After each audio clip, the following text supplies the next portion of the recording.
Bases dropped on a Wednesday morning in Atlanta, Georgia. Soccer Down here, Wall Pass Wednesday edition of the show, October 24th. Jason Longshore, John Nelson, Jarrett Smith with you this morning. And guys, it was a pretty cool night last night. Stoppage time live from 92.9 The Game. First time ever in front of an audience. And man, y'all turned out. It was very cool. It was awesome to be able to do the show in front of a pretty crowded Fido Irish pub in Buckhead. Thanks to everybody who came out. Thanks to everybody who hung around. And, I mean, I was talking with people so long afterwards that I think I sat down and ate dinner at about 9:30 maybe. Maybe. I don't know. Brought most of it home because I was exhausted. No, great conversations. Thanks to Kelly Francis for joining us and for sitting with me and talking while I was eating my dinner. Thanks to Felipe Cardenas for joining us and really giving some great insight on the South American side of the upcoming coaching search. And thanks to Darren Eales for coming out on a night that I don't know of many presidents, GMs who would be out talking to fans and talking to media after an announcement like yesterday where Tata Martino has decided not to extend his contract with Atlanta United. It was announced during our show yesterday morning, and Darren went on the radio yesterday afternoon with 92.9 The Game, and then came out and took questions from us and talked to folks yesterday. And everybody I talked to, guys, who had a chance to talk to Darren before the show got started, just, you know, for people who hadn't met Darren, were just blown away by how much of a regular guy he is, you know, just standing at the bar, grabbing a beer, and talking to folks. And I think that's a big part of what makes Atlanta United. It's a special thing, and nights like last night I think are a big part of that. So before we get into, you know, some of the audio from last night, because there's a couple things we definitely want you guys to hear if you haven't seen it or weren't there or didn't hear it yet. Thanks to, you know, everybody at 92.9 The Game for just believing in this. I mean, Jimmy Vance and I started doing this with I believe it was an iPhone and a tripod in a conference room. Was the first stoppage time after the U.S. failed to qualify for the World Cup. That was fun. It's come a long way. And thanks to Terry Fox, Sean Thompson, everybody over at 92.9 The Game for believing in it and allowing it to grow and giving us the resources to watch it grow. And then Mena and Danny and Mike and everybody from the station who was on hand last night to make it look good.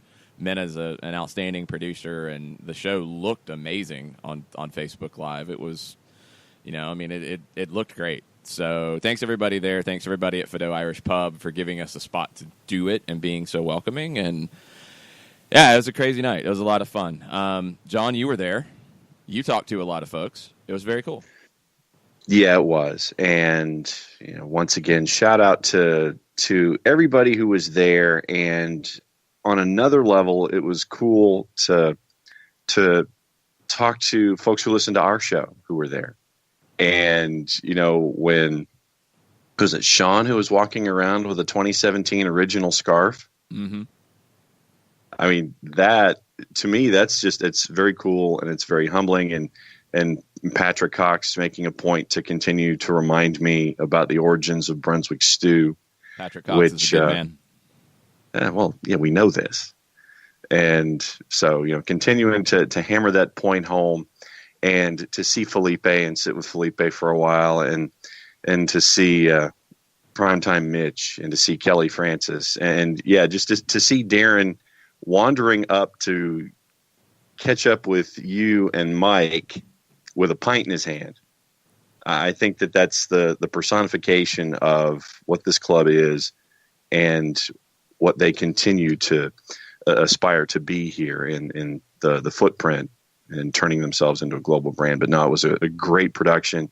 Good to see Jimmy. Good to see Mena. And I had, full disclosure, as I'm watching you and Mike with the boss sitting next to me, I had the show dialed up on my phone so I could keep an eye on the show, watch the show, and watch you guys at the same time. So it was a great crowd, nice atmosphere, tremendous atmosphere, especially for going up against Game 1 of the World Series. And I think it's a great first step for the evolution of stoppage time. Yeah, it was a lot of fun. It was just a fun night to be able to make a crack on the Red Bulls and have people applaud. That was pretty sweet. That was always fun. I like that. I mean, they can't really talk too much if they're not showing up to their stadium, but that's just me saying that. That's okay. All right, let's hear a couple things from Darren Eales from last night. First question was from Mike Conti about what's next and what happened yesterday and what's about to happen next for Atlanta United on the coaching front. Well, I think the first thing, just to sort of deconstruct the myth of the South American pipeline, the reality is we have got a few players from South America, but by no means does that mean that's exclusively where we're looking. That's the first thing I'd say. The second thing I'd say is Tito Villalba, who kicked off our whole philosophy of young, exciting attacking players who had just won the Copa Libertadores for San Lorenzo. He joined the club, and, if we go back to the players and who deserves a statue, Tito joined the club. Tata wasn't even a twinkle in the eye of, this club because he was coaching Argentina. We didn't have a stadium. We didn't have a training ground. We literally had no players, and he was sold on the vision that we had for Atlanta United. So, I think there's a little bit of a myth there in terms of there's no doubt, obviously, and clearly Tata as a coach is going to help you recruit anyone, South America, England, the USA. But I think that's a little bit of a myth where it won't affect us. But what we will be looking for is they're a coach first and foremost. So they need to be able to give Atlanta United the style of play with the players we've got that, we want the fans to come to games and enjoy themselves. So that is one of the key criteria. So it sounds to me like you want to have a manager that fits the personnel you've assembled here, as opposed to maybe a manager who's going to come in and try to tweak things to make the personnel fit his system. Am I hearing you correctly? Well, there'll be tweaking. There's always tweaking in all soccer, and particularly in a salary cap environment. But I think the reality is, first and foremost, he's going to be looking at their track history of the style of play and certainly a general identity that fits with our players, because we can't just go and get rid of the players and bring in who that manager wants. We have the players, and why would we want to change them? The way our team plays is exciting, it's successful, so we'd be stupid if we tried to sort of change that formula. Interesting to hear from Darren and go into that much detail about one. I love that he said Tito Villalba needed a statue because he was the first guy to come here and really buy into the vision of what Atlanta United could be before there was much of anything that was associated with Atlanta United. I'm pretty sure those conversations started before Atlanta United even had a name, and then you didn't have a training facility, you didn't have a coach, you didn't have all that, and Tito bought in, and how important he's been to this team is so understated. But Jarrett, let's get into this whole thing about wanting a manager who is a coach, and that's a big part of it, because I think some of the names that have been out there are just not going to work here. And especially in light of that, what Darren says about wanting a manager who's a coach. And, yeah, that sounds like, we're just using different words for what the position is. But it's really not. You think of some managers, and, I generally will go to like a Sir Alex Ferguson in this. He wasn't taking training that often, especially in the last, probably decade of his career. He wasn't running training and doing everything on the field. He had a staff. He believed in his staff. His staff took training often. They talked to him about what they wanted to get accomplished, but then they did it. That's more of a manager. Here, Tata Martino, and Jarrett, you've seen it many times out at the training ground. He's very involved in the training sessions, and it sounds like that's something that Darren has prioritized and wants to see continue. And it probably makes a lot of sense when you look at MLS as a growing league and players who I think need that extra attention and development time. Yeah, I mentioned it yesterday. It takes the right approach with each individual, because every player is different, and every player is different mentally in how they need to be handled. Sometimes you need a soft hand, sometimes you need a heavy hand. Everybody's different, and you have to massage those egos the right way to get the most out of them. And that doesn't mean that one guy is better than the other. It doesn't mean there's anything wrong with somebody. But you have to have someone who can deal with each individual differently to get the most out of them. Tata did that. And yeah, we've seen him in training. I've seen him get after some guys and seen him approach other guys differently. And he's doing exactly what he has to do. He gets the most out of his guys by approaching them individually. And that is important. You can't do, I mean, you don't, I don't want somebody necessarily who's just going to come out here, hand over train to somebody else and then look at a report and then go, okay, well, here's what we'll do for the game. No, get to see the guys, get to know them in training and see how they're feeling, see how they react when things are going well. What's their body language? What are the pluses and minuses when things aren't going well? What are the pluses and minuses? What are the warning signs when, things are kind of up in the air and it's not going well? That sort of attention. I'm glad you mentioned how you treat different players. I think that's another really underrated part of Tata Martino's time here, but I think it's a very important part of being a manager in Major League Soccer.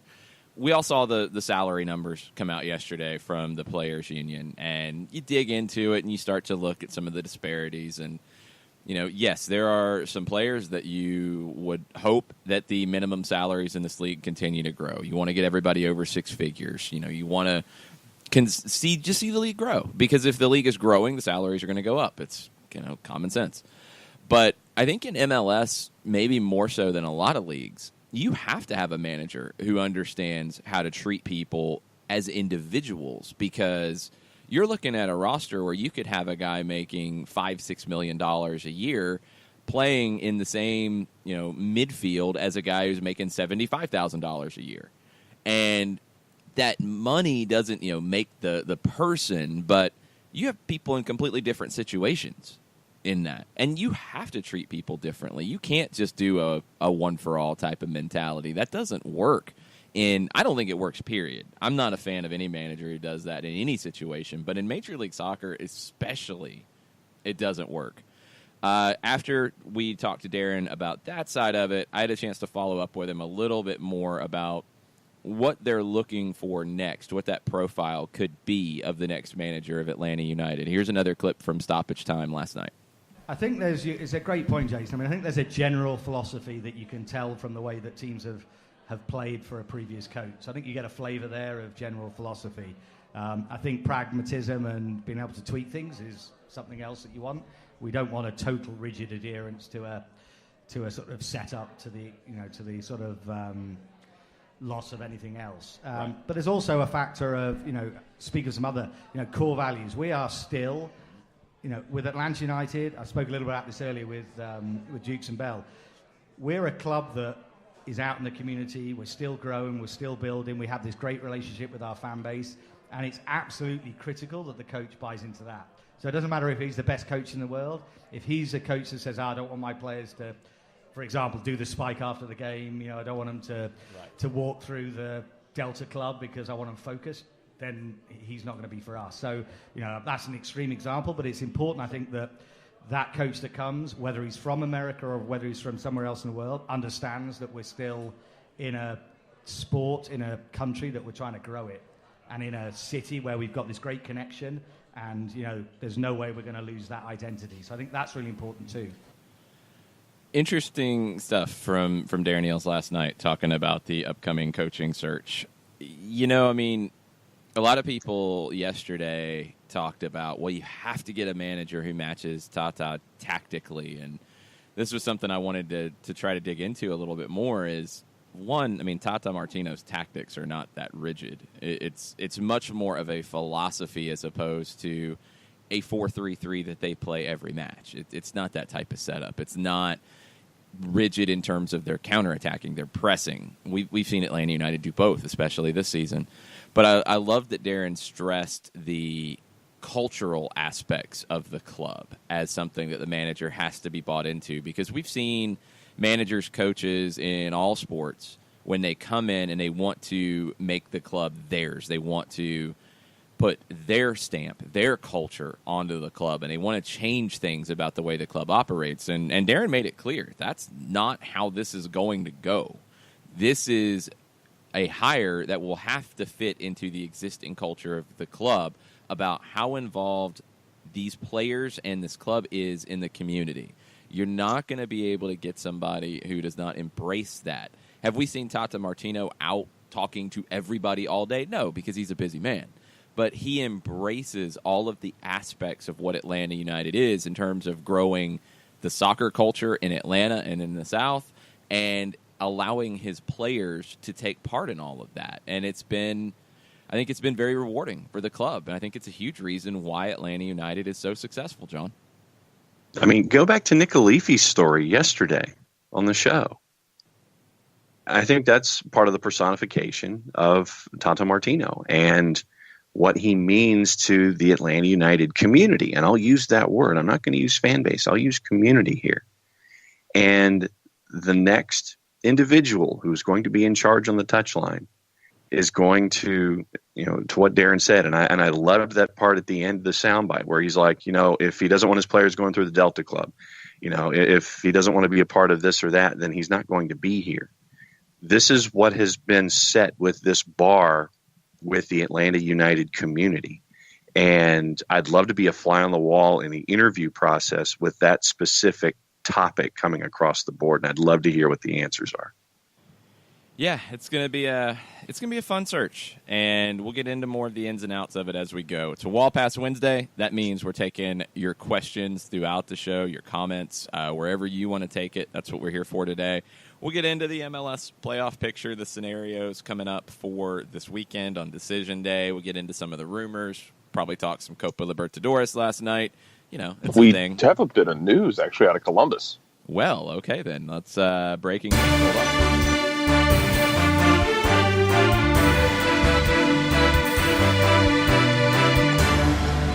Soccer down here, breaking news, Jared Smith. Mike Grella out, meniscus.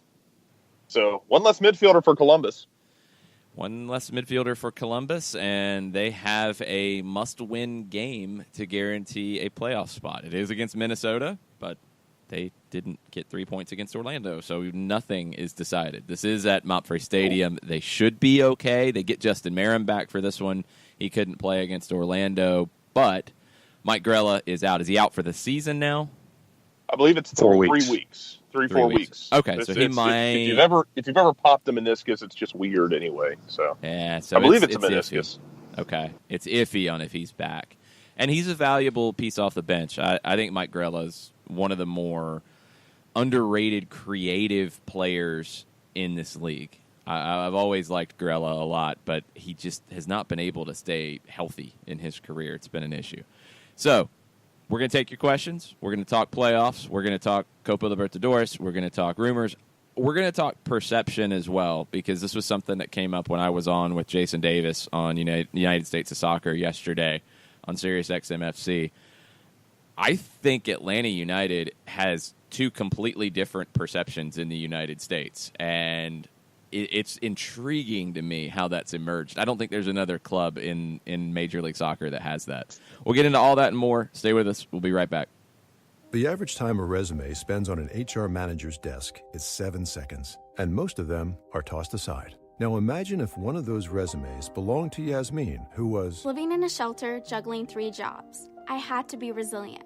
That's something that you can't teach. We rely so much on a resume, yet it could never tell the full story of someone who had to be independent and take initiative. And that's how I handle every project I get. Discover new ways to develop great talent at gradsoflife.org. Brought to you by Grads of Life and the Ad Council. We know that every driver is different, and a one-size policy does not fit all. That's why Country Financial offers a variety of discounts, so you get the coverage you need and the savings you deserve. From good driver to good student, multi-policy to multi-car, we've got a discount to suit every driver. Call Jason Wright at 678-568-6871 today to see what you could save. On Facebook at Jason Wright Agency, or by phone at 678-568-6871. Discounts vary by state. Policies issued by Country Mutual Insurance Company, Country Preferred Insurance Company, or Country Casualty Insurance Company, Bloomington, Illinois.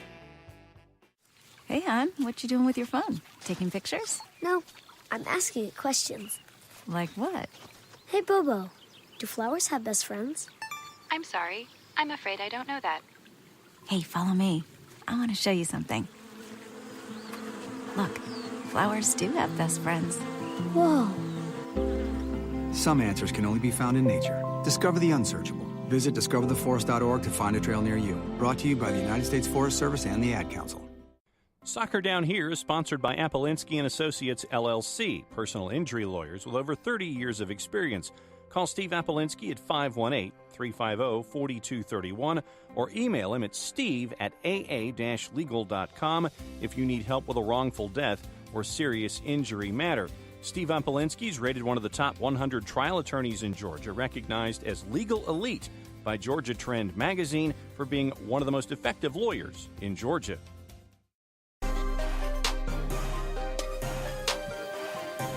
Welcome back.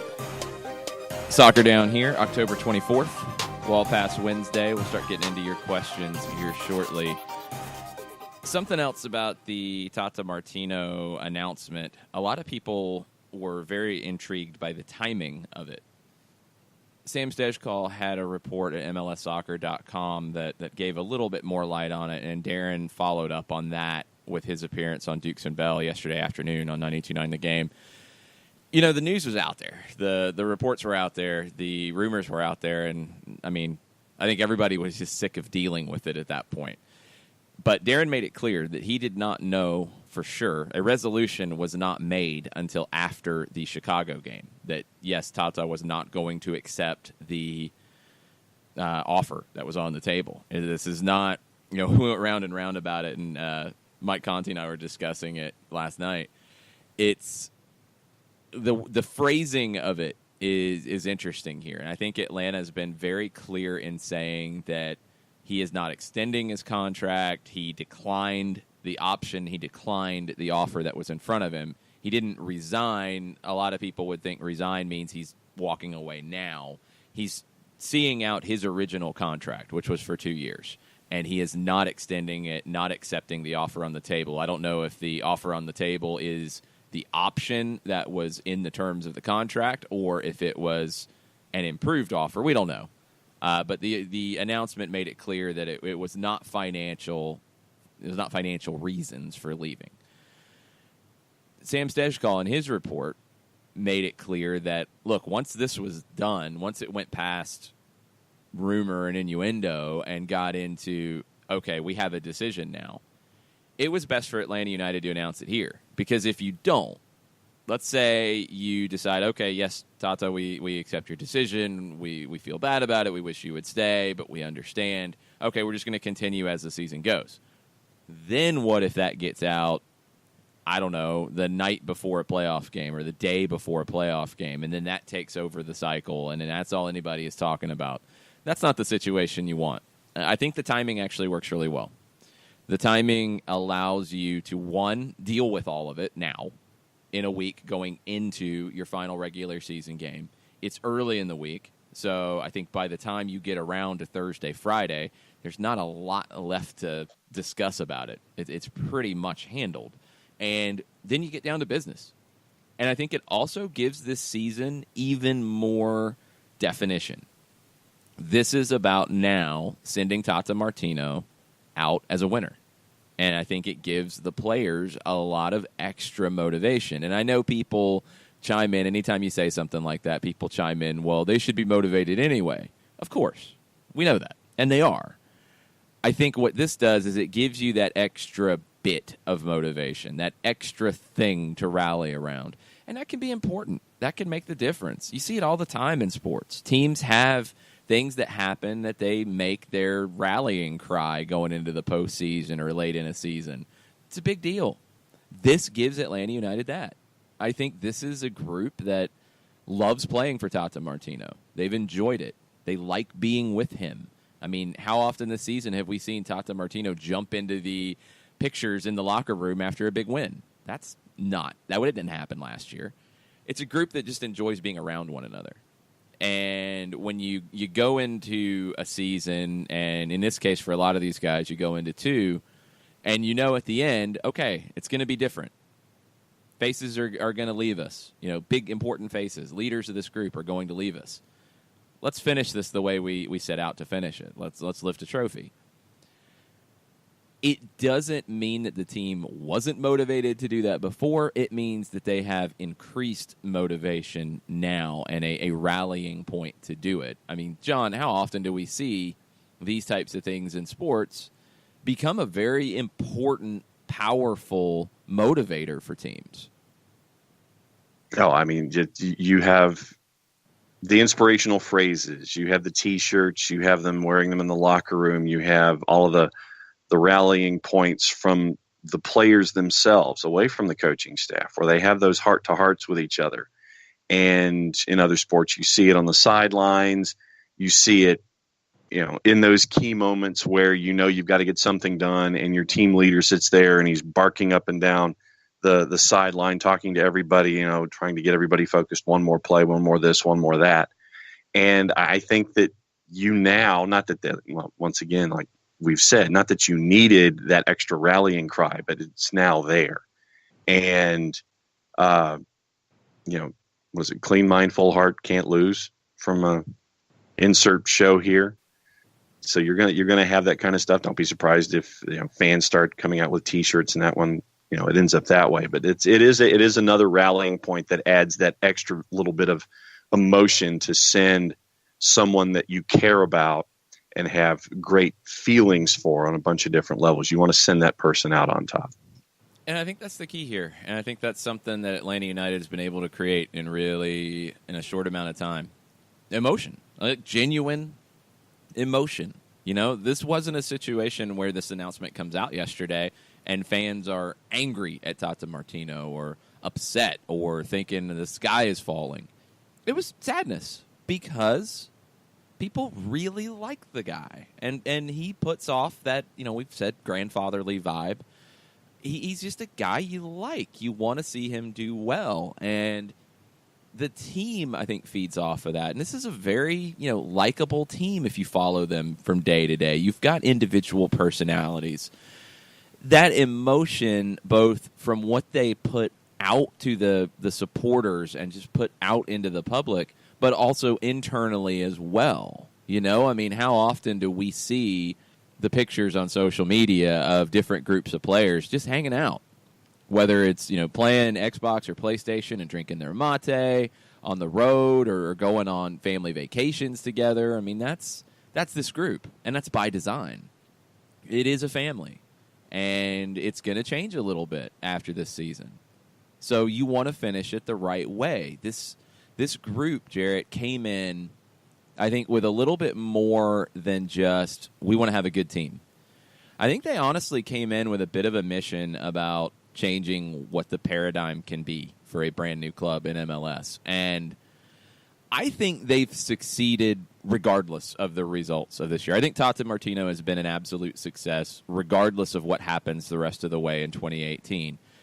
But, we know what the national media is going to say. How important is it for Tata Martino's legacy here in Atlanta to go out as a winner?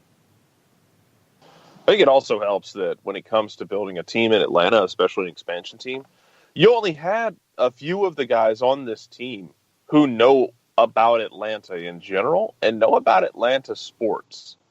You didn't have an entire team. It's not like you put a football team here where they know about the history of this city and sports and how dark and twisted it gets really quickly when you go into what the city has been as a sports city. They just came into a town where 40,000 people are coming to a game. They don't care about the history. They're here to make their own history. I think that helps. There's no preconceptions about what Atlanta could be as a sports town with a lot of these guys. They just see 40,000 people screaming their heads off, and to them, it's a soccer town. And I think that helps in terms of putting things together for the team and getting the right mindsets for the team, and then just the way they deal with the fan base and the way they build their own external perception about how people view them. I think that helps create what you have with Atlanta United, and that it is different. It just feels like an outlier, like a positive outlier in this city's sports scene compared to everybody else. So I'm going to stick with what I said yesterday on the show, that Tata Martino and the hire of Martino to come to Major League Soccer is the most important coaching hire in Major League Soccer history. I I think it is. I think in 10 years it'll be seen as even more of an important hire. But something Jason Davis asked me yesterday on his show was, will it be seen, will it tarnish his legacy, I think is the way we went with it. Will it tarnish his legacy not to win Supporters Shield and or MLS Cup this year? And my response was, maybe in the short term it does. Maybe it affects the immediate reaction to Tata Martino's departure. But in the long term, I don't think it tarnishes it one bit. And I think that was something that Darren kind of echoed last night, where he said that, down the road in time, Tata Martino is always welcome in Atlanta. He will always be part of the Atlanta United family, and anytime he is here, he will be treated as family. I think that says it all. There's no hard feelings. There's nothing but gratitude. There's nothing but warmth about what Atlanta United has become and Tata Martino's influence on it. We do get hung up on results because that's sports. You have to. But what he's been able to create is special and will be regarded as such, I think, honestly, forever in this club's history. I think if you do get a chance to send him out with trophies, then there's no question. Then there's absolutely no question. And whatever media narrative you want to come up with, if you're national, have at it. But a trophy, there's nothing you can argue with there. The other side, if he leaves without a trophy, or without MLS Cup, if he wins Supporters Shield, doesn't win MLS Cup, narratives can be created, sure, and we know they will be. But, John, I think that regardless of what happens the rest of the way, Tata Martino goes down not just as a legend in Atlanta and with Atlanta United, but in Major League Soccer, and his importance just can't be understated. Yeah, think about what he and his assembled staff on the touchline and in the front office, what they were able to do as a first-year team in MLS.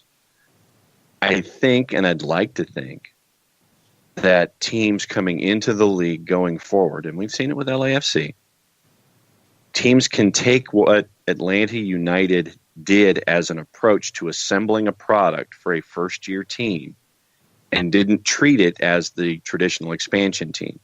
Instant success, active in the community, can't get a ticket unless they really open the place up, and have become instantly integrated into the fabric of the Atlanta United footprint, which is growing throughout the Southeast and turning into a global brand. And I think that it would be remiss for any first-year team in any sport not to take the examples of Atlanta United, what Tata Martino has done in assembling a staff and coaching players and getting them to the levels of success that they were out of the blocks, and pay attention to that, to replicate, I don't know is the right word, but come as close to that level of success in your prospective sport as Atlanta United did here. And I think that, to the conversation that you had with Jason yesterday, I think that it might take a while, but I think that the appreciation for what Tata Martino has been a part of and was able to be a part of that construct, I think that everyone in MLS should understand the impact that he's had with everything that he's done in a very short period of time. It's going to be interesting. The narratives are going to be very intriguing the rest of the way in 2018 and then beyond. We're going to take a quick break, start to get into some of your questions as we go on a Wall Pass Wednesday. Send them our way on Twitter at @SoccerDownHere. We'll be right back. Sweet strawberry icing. You're in Goodwill, and just past that vintage denim jacket you spot miniature donut earrings. You lean in. Ah, that's the scent of shopping success. Because at Goodwill, every item you buy funds local job training and more. So bring home those donut earrings and bring home so much good to your community. Goodwill. Bring good home. Brought to you by Goodwill and the Ad Council. Soccer Down Here is sponsored by Appolinsky & Associates, LLC, personal injury lawyers with over 30 years of experience. Call Steve Apolinski at 518-350-4231 or email him at steve@aa-legal.com if you need help with a wrongful death or serious injury matter. Steve Apolinski is rated one of the top 100 trial attorneys in Georgia, recognized as legal elite by Georgia Trend magazine for being one of the most effective lawyers in Georgia. Hamilton was adopted from a rescue in 2008. He really likes to be around people. I get out my mat and I'm doing a downward dog and he's underneath. He's quite the pug about town. He gets invited to a lot of parties. He knows he's a pretty big deal. Look at this little face. How could you not love him? Hamilton the Pug, Instagram star and shelter pet. Amazing adoption stories start in shelters. Visit theshelterpetproject.org to find a pet near you. Brought to you by Maddie's Fund, the Humane Society of the United States, and the Ad Council. As a business owner, you know that every year brings new challenges and opportunities. The success of your business demands expertise and focus. And Country Financial can help you keep that focus by helping ensure you have the right insurance protection in place to meet your goals. Jason Wright can help you create a customized insurance plan that has coverages designed just for your business. Give Jason a call at 678-568-6871 or reach him on Facebook at Jason Wright Agency. Coverages vary by state. Policies issued by Country Mutual Insurance Company, Bloomington, Illinois.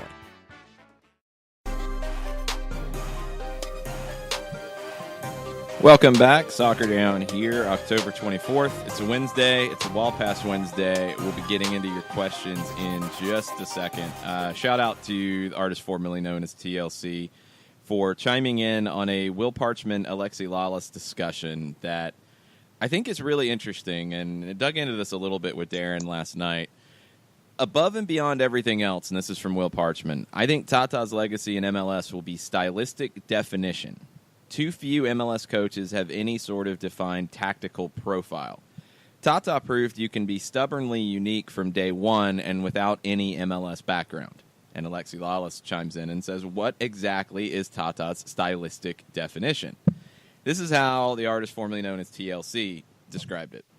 Verticalidad, fast, possession-rooted attack directly at goal, with all players able to play both sides of the ball.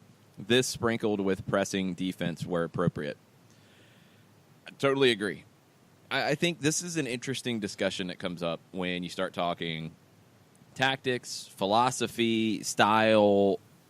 The words get used interchangeably, and I think there are subtle differences between them. Tactics, for me, is more of how the Red Bulls play, and they have an incredibly defined tactical profile. They are going to press. They are almost always going to press out of a 4-3-3, 4-2-3-1 type of shape. That's what they do. You see other teams try to create some tactical profiles around it. New England, for example, played a very high line with their press. Other teams, the way they press, their center backs actually sit deeper to have a little more protection against the opposition when they break that first line of pressure. These are more tactical questions. I think what Tata Martino I think his legacy will be what Will Parchman said first, the stylistic definition. And that's where I think Joe, artist formerly known as TLC, nails it. It's that playing vertical. It's playing fast. It's playing fluid. The positions are interchangeable. Players can play all sides of the ball, but defenders can play with the ball at their feet. These are the things that I think of when I think of Atlanta United. I don't necessarily think press. It's as Joe said, and where appropriate. It happens, but you also see Atlanta sit back and soak up pressure. This year especially. I think this year has been really impressive from Tata Martino in that you see different things for this team when needed. And a lot of it has been more internal. When you've had injury, when you've had players in a good run of form, you've seen Tata Martino adjust the lineup, adjust the shape, adjust some of those tactics to fit what Atlanta has on the day. You know, I think you go 4-2-3-1 on Sunday against Chicago because you didn't have Miguel, you didn't have Tito. You wanted to make it as comfortable as possible for Barco, for Carlton in their roles, and you had a guy like Gressel who could slide in and play as a 10, and Franco Escobar could play as a right back. you matched what you had and the players you wanted to play into a tactical setup, but the style is not that different. And that style, I think, is where Tata Martino has been so important. Other managers are more tactically rigid than Tata Martino. He is more about a consistent style of play and a defined style. His tactical profile, I think, is pretty diverse. And I would look at this year as a prime example of that. The ability to go back and forth between the 3-5-2, between the 4-2-3-1, the ability to dial up pressure when needed and to sit back and play on the counter a little bit more when needed. That's been really impressive. And a lot of teams don't get to that variety of tactics.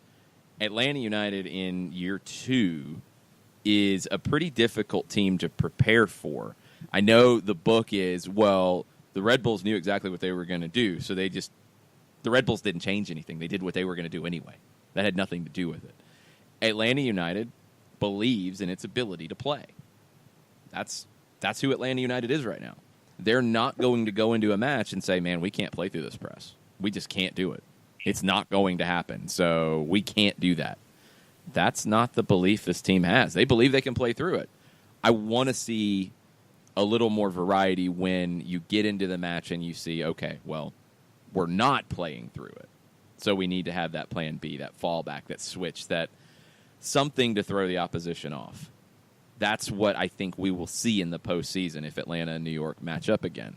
But style, tactics, stylistic definition, tactical profiles, it all gets lumped in together. But I think Tata Martino has been very clear in taking the idea of a style of what Atlanta United wanted to be from Arthur Blank on down.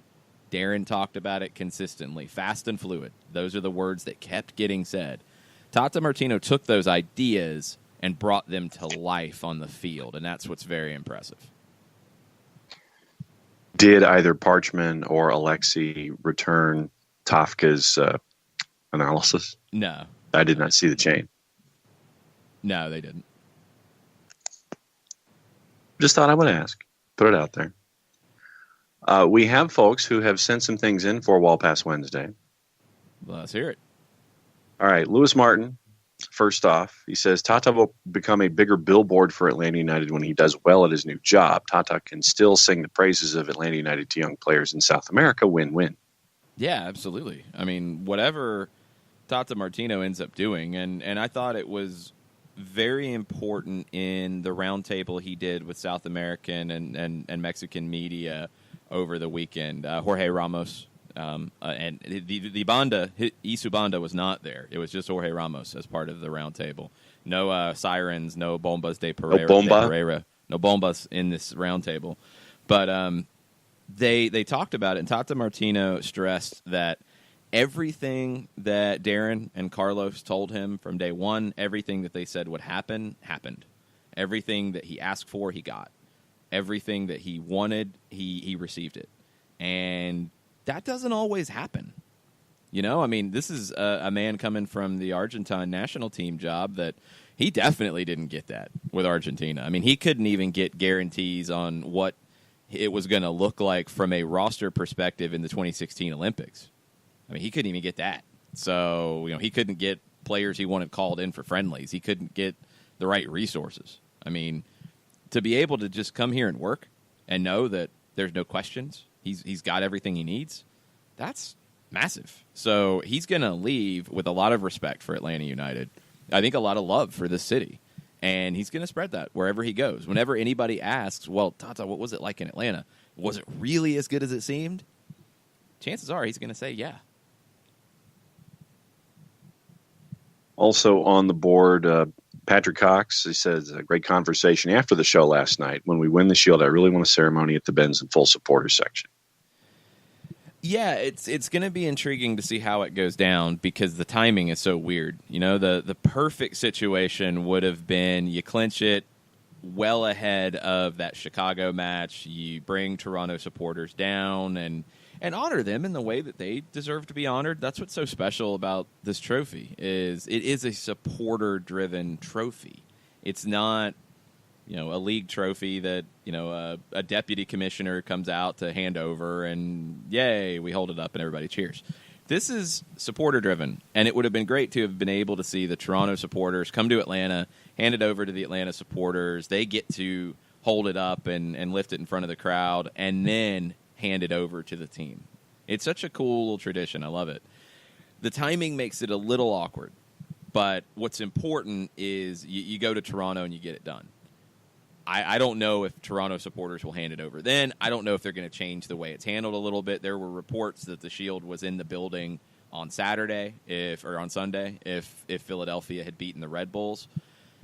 It wouldn't have been quite as special, but, hey, it's a trophy. You're going to lift it, and it's pretty cool. And I'm fascinated to see, if it gets done, how it is presented and how it is discussed here. Because the Supporter Shield around the league has kind of varied in importance from team to team and year to year. I think Atlanta winning it with the season that they're having, if they get it done, it will have an increased significance, and it'll be good for the trophy and good for the league.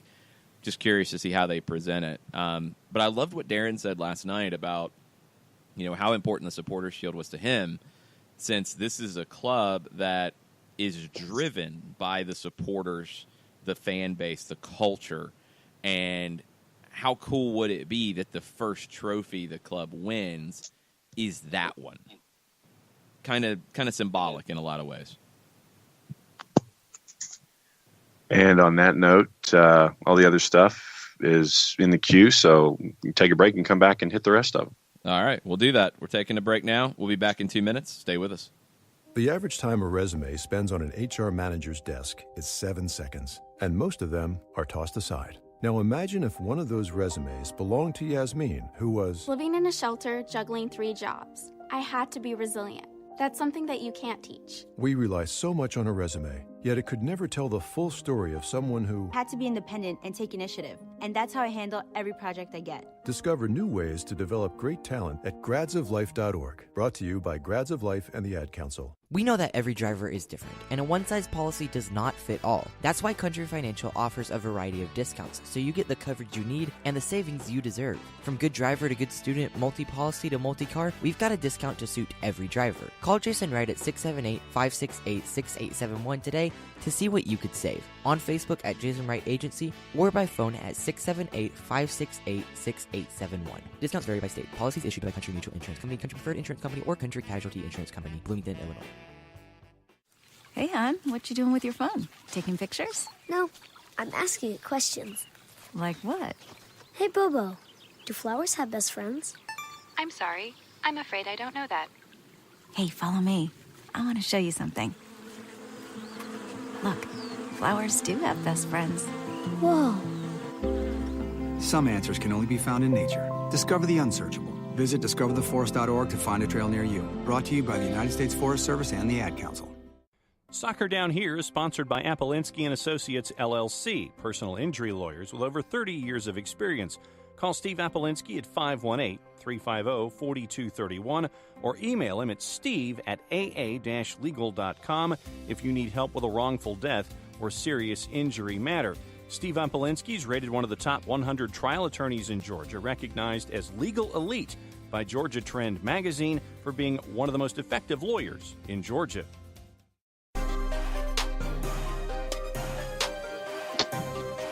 Welcome back. Soccer Down Here, final segment, hour number 1 on a Wall Pass Wednesday. Taking your questions, comments, concerns, praise, happiness, whatever emotions you have today on October 24th. We are here for it. John, what do we have? Austin Sims at Austin_J_Sims. Don't you think the way the team is losing players/coach in the offseason that Atlanta United is going to suffer the unfortunate fate of a terrible Champions League in MLS 2019 showing? We have early spring to get new guys and a coach in and to be in form. #reality. It depends on what the roster turnover looks like for me. I could easily see a scenario where you're looking at maybe 10 new faces with this lineup. Not all of them would be new to the club, mind you. I think there's some guys who have played primarily for Atlanta United 2 in 2018, who could be forcing their way into that conversation in terms of the MLS roster. Lagos Kunga, John Gallagher, Ollie Shannon. I think these are all guys to consider. Miles Robinson on a completely regular basis, and so on. I think you're going to see, if the offer's right, I think Miguel Almiron goes. I think it's going to be down to the offer, and it'll be dictated by what offers are there. But if the offer is right, if the time is right, it will happen. I think we've all kind of understood that it was 2 years, and Miguel wanted to test himself in Europe, and that's okay. He's given a great 2 years here. And this was something I kind of got into with Darren a little bit last night was, does this put a little more pressure on the transfer window when it starts in January? You want to hire a manager as soon as possible after the final kick of the ball in 2018.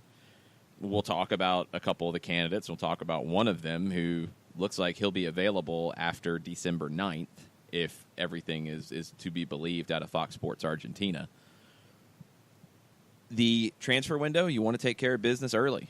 We've seen Atlanta United make moves in December before and announce moves in December before, even if the paperwork doesn't go through until January. With Atlanta shopping in Argentina so much, their season goes on its summer break after December 9th, and they don't come back until late January. So that gives the opportunity to get some business done if that's where you're shopping. And get it knocked out well ahead of the time the players come to training. It's something that has to get addressed by MLS on a bigger scale picture. The training camp, the preseason preparation for teams in CONCACAF Champions League is too short. It's got to be extended, but there are rules and regulations based around the collective bargaining agreement that affect how early you can bring the players in to start training. This is going to be an issue, because you will see some new faces and some key faces. Also, some depth will change a little bit, and you're going to have a new guy leading the charge. So, luckily, the way Champions League works, you're going to get a Central American team or a team from the Dominican Republic in your first CONCACAF fixture. And that will give you 2 matches against a lesser quality opponent, but still one that can hurt you. But one that you should be able to take care of business as you are sorting yourself out. I'll be curious to see how preseason looks next year, because you're not going to be able to do the Carolina Challenge Cup, or if you do, you're sending a second team there. It's a completely second team that would be going there because you'll be involved in CONCACAF. There are some other opportunities for kind of those organized events. You have the stuff that goes on out in Arizona that starts a little earlier. Maybe you could do some of that. We saw Dallas do a tour of Argentina when they were preparing for CONCACAF Champions League in either 16 or 17.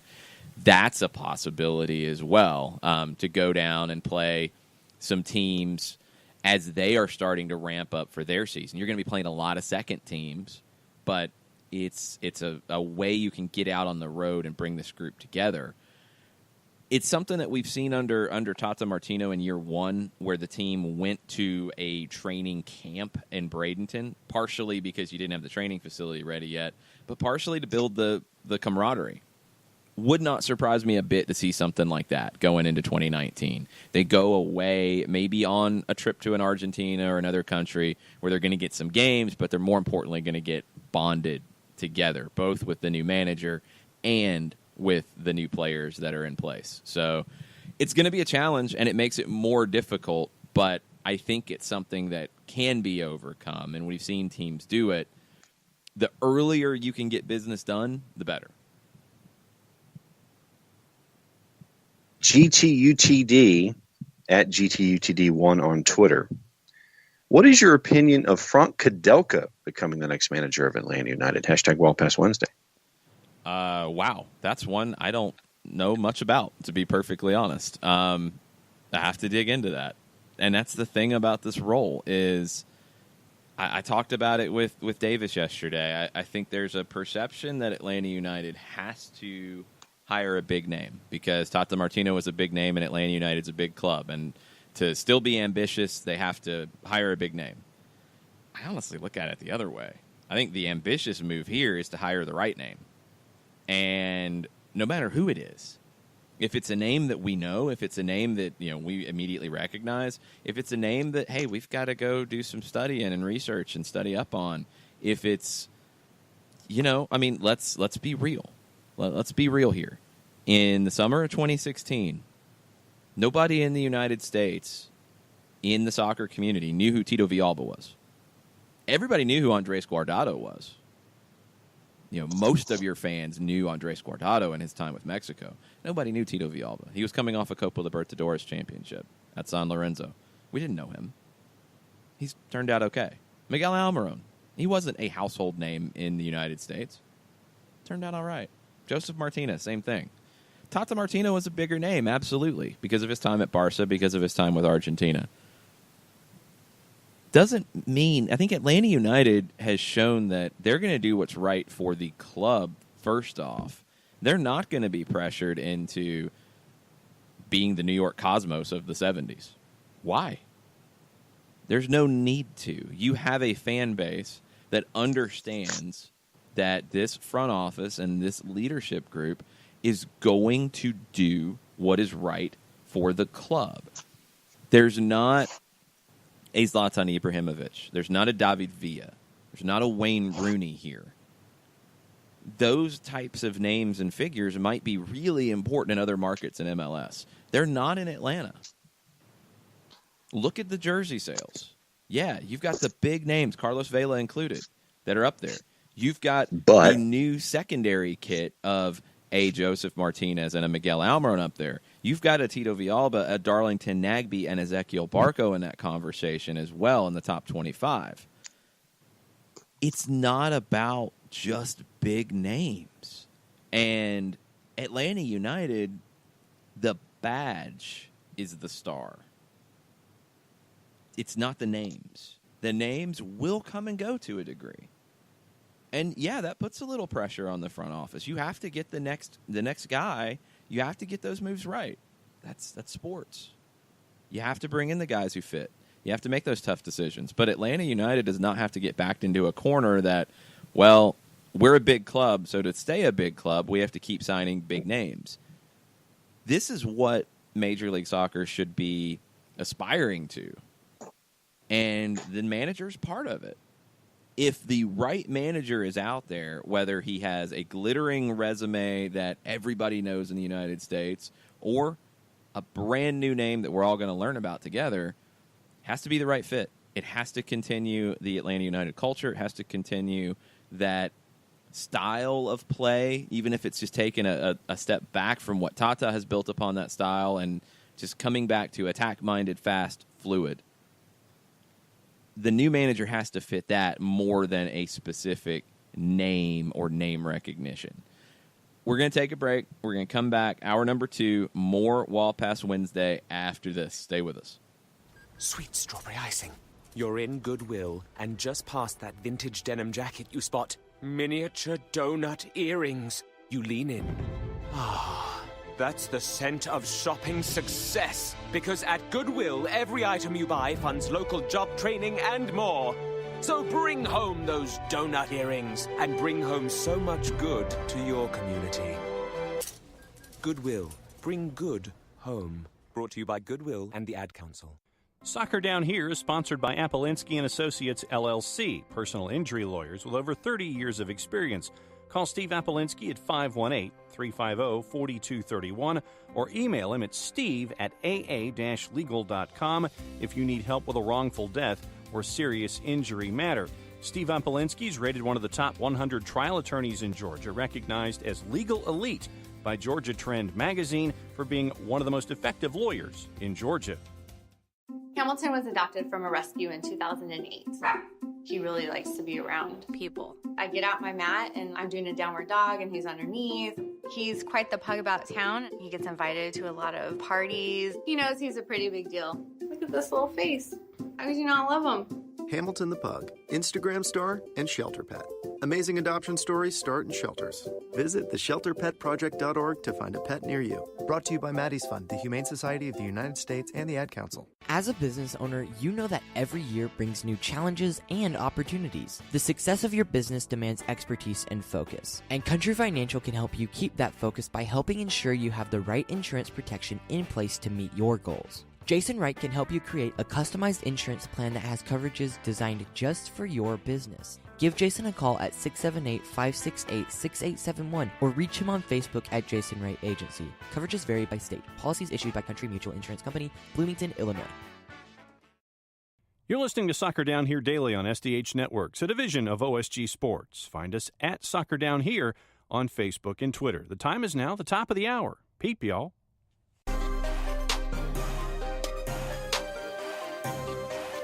Hour number 2, Soccer Down Here, October 24th edition. Jason Longshore, John Nelson, Jarrett Smith with you this morning. Taking your questions, lots of Tata Martino conversation, lots of Atlanta United conversation about what's next. A couple of other things real quick before we move forward. Reports out of Fox Sports Argentina yesterday, and these popped up after we went off the air. Guillermo Barros Schelotto, according to Fox Sports Argentina, has already decided he will not continue at Boca Juniors. It has nothing to do with the results in the Copa Libertadores. Boca plays tonight in the Copa Libertadores, and those games were supposed to be on Fox Deportes. They have been bumped by the World Series. Boo. And they are shown. I know they're on tape delay on Fox Deportes. I believe the River Plate game is being shown this afternoon. I would assume Boca is going to be shown the following afternoon. I believe you can watch live on Fanatis.com. I need to confirm that. They have some different restrictions in different countries, but I think Copa Libertadores coverage is in the United States on Fanatis.com. I'll try to get that confirmed before we finish up. But 8:45 tonight, Boca Juniors opens their semifinal run in the Copa Libertadores. But according to Fox Sports Argentina, the reports that the result matters for Schelotto's future at Boca are not true. He's leaving in December, period. As Felipe Cardenas told us last night on Stoppage Time Live, the question is, if he's the guy, if the other rumors are to be believed, that there have already been talks with Guillermo Barros Schelotto, and even to the point that some have said that Tata Martino endorsed Schelotto as a potential replacement. How is he going to come in? What is the perception of Schelotto coming in? Is it going to be after winning a Copa Libertadores that has eluded him at Boca Juniors up until now? Is he going to come in after a failure in the Libertadores? It's an interesting dilemma. Their final game before the summer break in Argentina is December 9th at home versus Atletico Tucumán. They don't play again until the end of January, so there's plenty of time after that date to get things sorted out. Kind of funny that that's the date right after MLS Cup, so everything works out pretty well. Everything lines up pretty well if he's the guy. No guarantees of that yet, but there have been those rumors out there to discuss. Pity Martinez last night opened the first leg of the Copa Libertadores semifinals. He was on the field for River Plate against Gremio. They lost 1-0 at home, which was a bit of a surprise, and Martinez was fairly quiet in his first match back from injury, although he did have a couple of GIF-worthy moments that Jarrett shared last night. Kind of sweet, huh?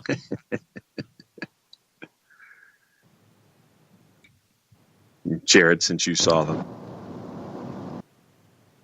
I think Jarrett's mute button is broken. It was nice. It was very nice. I'm just here to show them off. Fair enough. I'm just here to spread the good word. There you spread go. The gospel. Fair enough. Pity Martinez didn't get the result that he wanted, but he had a few moments himself. Speaking of Copa Libertadores, those conversations are continuing about MLS Mexican participation in the Copa Libertadores starting in 2020. Javier Lanza reported that the big two hang-ups on those negotiations are having a final in the United States and the ability to go to the Club World Cup if they win it. That's something to keep in mind, because when you see these guest teams in continental competitions, whether it's at a national team level and it's affecting Confederations Cup, or if it's in a club situation, you're not necessarily guaranteed of going. What would happen if, and this was discussed before when Mexican teams were in Copa Libertadores, if a Mexican team had won the final, they would not have gone to Copa Libertadores based off winning, or would not have gone to the Club World Cup based off winning the Libertadores, because it's a South American competition. Mexican teams would only qualify by winning the CONCACAF Champions League. The team that lost the final from South America would have gone to the Club World Cup. It's a dilemma. It's something that I think the Club World Cup is discussing expanding anyway, so I think it's something that can easily be maneuvered around, but those are the two things that Javier Lanza is reporting are the hang-ups. It sounds like this is a lot closer to happening than we would have ever guessed. And to see potentially Atlanta United participating in the Copa Libertadores, whew. Mm-hmm. Road trip. Imagine, yeah. We're talking about hey, we're going to send Tito Villalba back down to South America for a game. That'll terrorize a couple of teams. Hey, y'all remember him? Y'all remember a bunch of different players to have experience down there, and we're going to send Atlanta and LAFC and Red Bulls. You imagine Red Bulls playing their game down there in River Plate? That'd be a lot of fun to watch. You've got some teams that play a little more like the Red Bulls in South America. It's not quite as common, but you look at Vélez Sarsfield right now under Gabriel Heinze, a player that a lot of us will remember from his time in Europe. They play a fairly similar style to the Red Bulls. It is a high press. It is, at times a man-to-man kind of press. It's a little different than your traditional Argentine team, but it's not a dramatic departure. And that was something that cracked me up when they were talking about, who's going to replace Tata Martino? He's so unique tactically and this and that. And it's like every manager in Argentina plays a similar kind of way that is you can translate into the Bielsa-type system that Tata Martino plays. There's flavors of it for every individual. Pochettino approaches things a little differently than Bielsa. Martino approaches things differently than both of them. Every manager from that group has their own twist on it. That's as it should be. So just don't get too hung up on this stuff, and don't get into Twitter battles with Alexi Lalas if you can help it, Tafka TLC. All right. Here we go. Nathan Pugh. Hey, Pugh. What's up, Nathan? Preseason training usually begins in January. With new manager and other new faces, could they begin earlier in January with a few friendlies? Does the CBA prevent that? Would that push players too much physically, i.e. not much off-season rest? Hashtag Wallpass Wednesday. I don't think it would affect the players' off-season rest and this and that. I mean, if you go all the way to MLS Cup and you're trying to start preseason training a month later, it's a little short, but this happens at times with players around the world. It's something you have to manage. It's not easy. You're going to have to find time in the middle of the year to give these players some rest when you can and rotate. But it happens. The CBA is the issue here. I don't know, and I don't think MLS teams who are in CONCACAF Champions League get any special dispensation in terms of starting earlier. I think they all can start at the same date. That's crazy to me. It seems counterproductive because the players, the league, should want the teams who are playing in CONCACAF and playing meaningful competitive matches 2, sometimes 2.5, 3 weeks earlier than everybody else. You're not giving them more time to prepare for that? It seems like a stupid idea. So the CBA discussions, I believe the CBA isn't up until the end of next season, but those discussions are already starting on both sides, and hopefully these are some of the things that are being discussed. I totally get the collective bargaining process from the player side, and, you don't want to be playing year-round, and you want to be able to have your time off and be protected in that. Absolutely.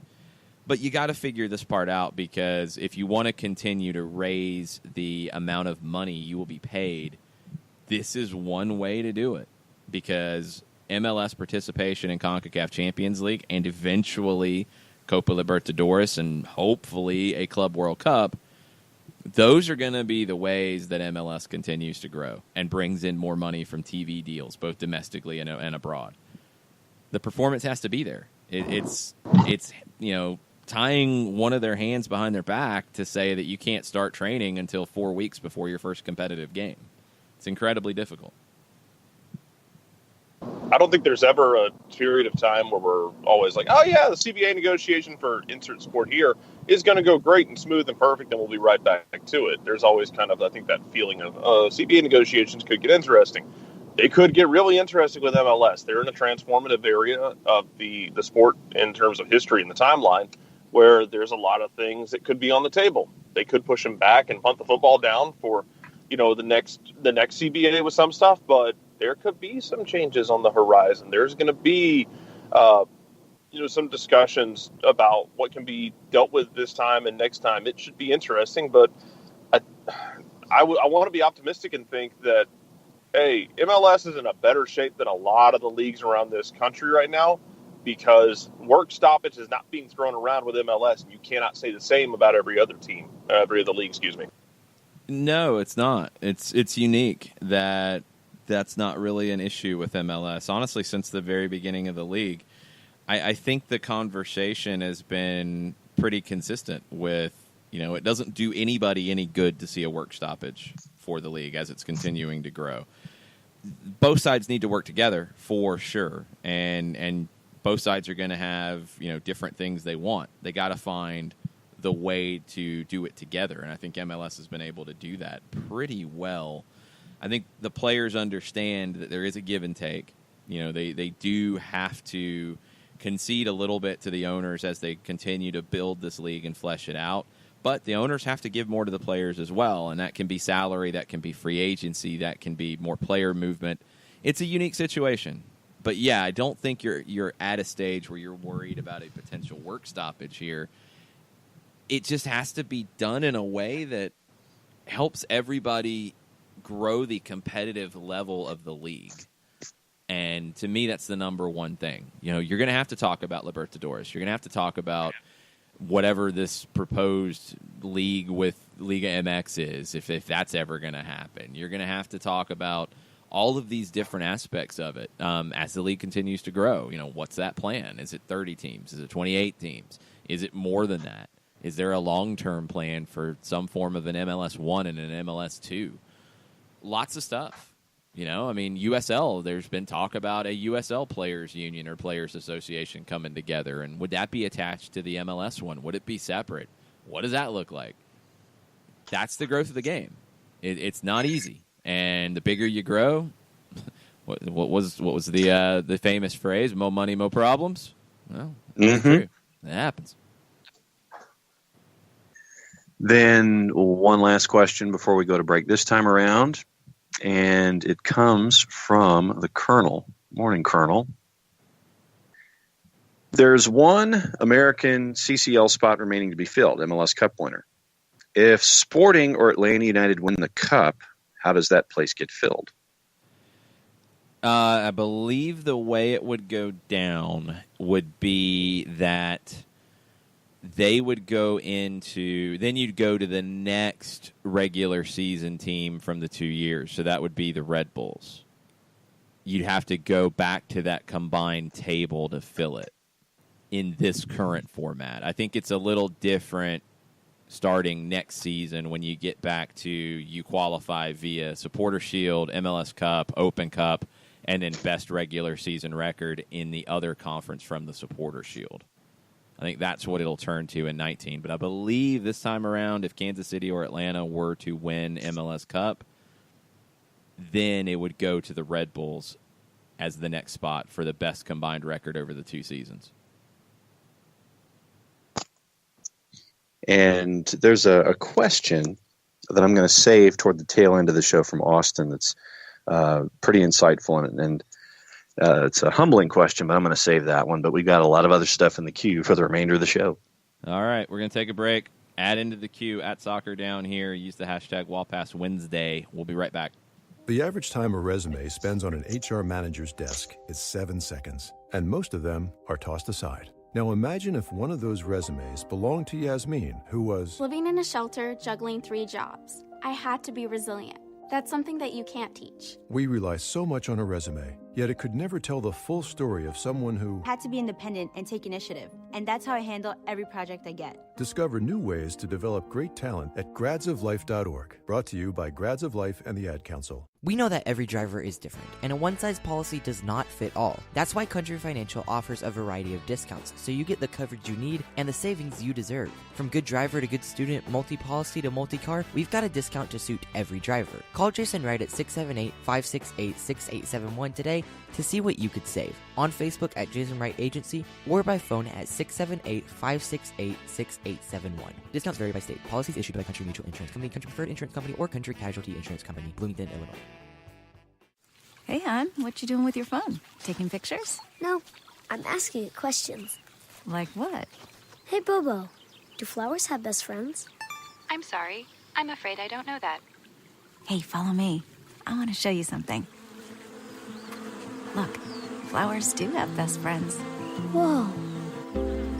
Some answers can only be found in nature. Discover the unsearchable. Visit discovertheforest.org to find a trail near you. Brought to you by the United States Forest Service and the Ad Council. Soccer Down Here is sponsored by Appolinsky & Associates, LLC, personal injury lawyers with over 30 years of experience. Call Steve Appolinsky at 518-350-4231 or email him at steve@aa-legal.com if you need help with a wrongful death or serious injury matter. Steve Appolinsky is rated one of the top 100 trial attorneys in Georgia, recognized as legal elite by Georgia Trend magazine for being one of the most effective lawyers in Georgia.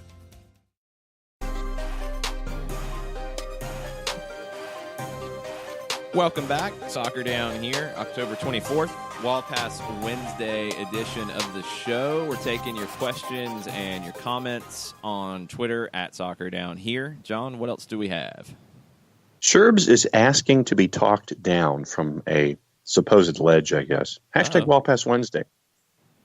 The only thing I'm concerned about with Tata leaving is CCL. It's difficult enough with player turnover and the preseason start, but adding a managerial change as well decreases the likelihood of success quite a bit. Talk me down. It does. I mean, I'm not going to lie to you. It makes it more difficult. It brings more variables into play.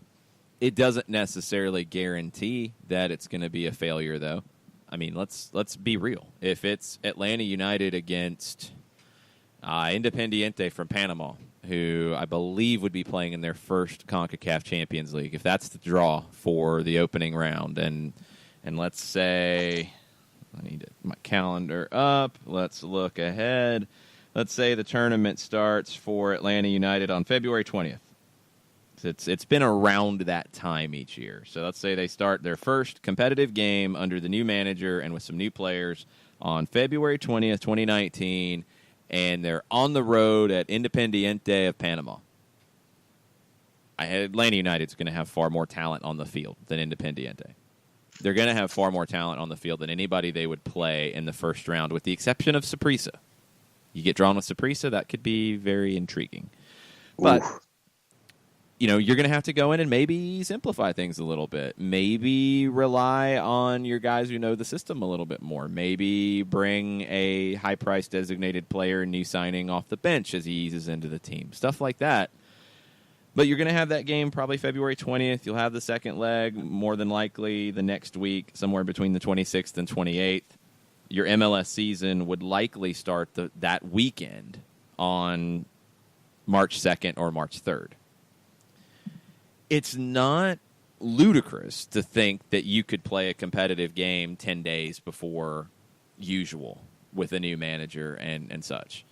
The thing that you would be hoping for is that you get an easier opponent in that opening round. You don't want to see Saprissa in the opening round. You don't really want to see Marathon from Honduras in that opening round. You'd like to get one of the newer teams in the tournament in that round. You'd like to get, the team from the Dominican Republic. You'd like to get Independiente. You'd like to get one of those teams. That's a little bit more manageable draw. If you don't, that's going to be a big test, and it will be difficult. But you're talking about 10 days before what it would normally be. It's doable. But, yeah, the draw will be really important. I think the draw will be more magnified here because of the changes that we're going to see with Atlanta United going into 2019. Jarrett, Taka TLC, says, I said it yesterday. With the news, these players would rather die than lose for Tata now. Soldiers will fight for a leader they respect. They'll take a bullet for the leader they love. That's what's going on now at Soccer Down Here. It gives you a rallying point for sure. It's not I don't think it's going to be save the crew 2017 level, but I think it's going to be a rallying point for this team that, we're going to go ahead and try and win the whole thing for Tata. And, you can have that image in the back of your head of Tata being carried off the field after an MLS Cup victory, then, that the best possible outcome here. Yeah, I think they'll rally behind it. I don't know for sure. I assume that there's at least some transparency with the players. The players know what's going on, before the press release comes out. So I think they're kind of kept abreast about what all of this is because, they've got to deal with it as well. I mean, they're also getting the questions about it constantly. When we are there in the mornings for media availability, it's not just Tata we're asking these questions to. It's not just the staff. We're asking the players, too. They probably get tired of it, too, and they're probably glad to have an answer, and it probably makes things a little bit easier on them going. They can focus on Toronto, and they can focus on winning this thing. And, Jason, following up with the conversation that you dropped a little bit earlier, MLS Wages Dashboard came out, and it was updated reflecting the new Players Union salary release. According to Tafka, Houston should be ashamed, and let me get this straight, there isn't a single true DP in the state of Texas with a question mark. It's interesting when you look at it. You do have to factor in the acquisition costs when you're looking at true designated player, what have you. It brought up an interesting discussion with Doug Robertson, Sam Stejkal, Lewis Martin chimed in as well. Doug mentioned Atlanta's payroll of $11.6 million.